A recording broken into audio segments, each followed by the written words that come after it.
Hi guys. So you might have noticed that every so often there's a headline saying that new funding's been announced for social care, or that budgets have been protected, or that money has been allocated. And yet for a lot of people, nothing actually feels any better. Assessments still take a long time, support still feels hard to access, and families still feel like they need to fight.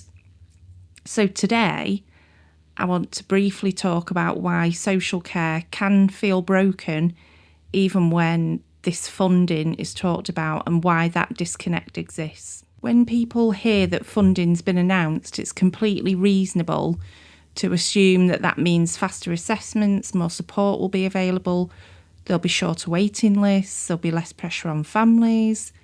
That's what funding should mean in an ideal world. But the way social care works isn't actually that simple, and that's where people become frustrated. So, a lot of social care funding doesn't go towards improving services. Unfortunately, it generally goes towards keeping existing services from collapsing.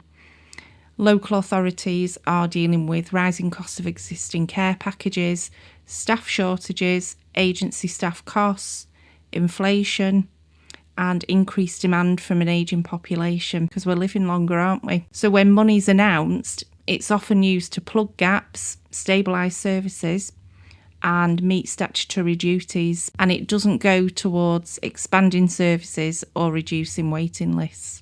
One of the biggest misconceptions is that funding automatically reduces waiting lists, but in reality, demand continues to rise. People are living longer with more complex needs, and families are reaching breaking points sooner. Even well-run teams are managing more referrals with the same or fewer staff. So waiting lists don't shrink, they just get managed differently. One of the biggest misconceptions is that funding automatically reduces waiting lists, but in reality, demand continues to rise. People are living longer with more complex needs, and families are reaching breaking points sooner. Even well-run teams are managing more referrals with the same or fewer staff.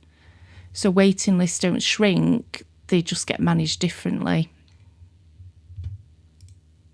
For everyday people, this often looks like people feeling unheard, being told to wait, being bounced between services, having to advocate for themselves and their families constantly. This isn't usually because staff don't care, it's because the system's under so much pressure. The reason this feels so upsetting is because social care isn't abstract.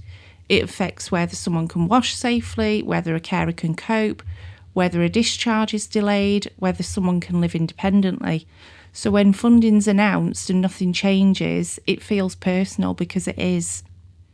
Understanding all of this doesn't fix the system, but it does help people ask better questions, set realistic expectations, push for clarity rather than vague promises, and it helps explain why social care feels permanently stretched, even when this money is mentioned.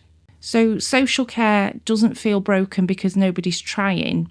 It feels broken because demand has outpaced funding, staffing, and reform for a long time. Talking honestly about that gap matters, because without understanding it, frustration just turns into blame.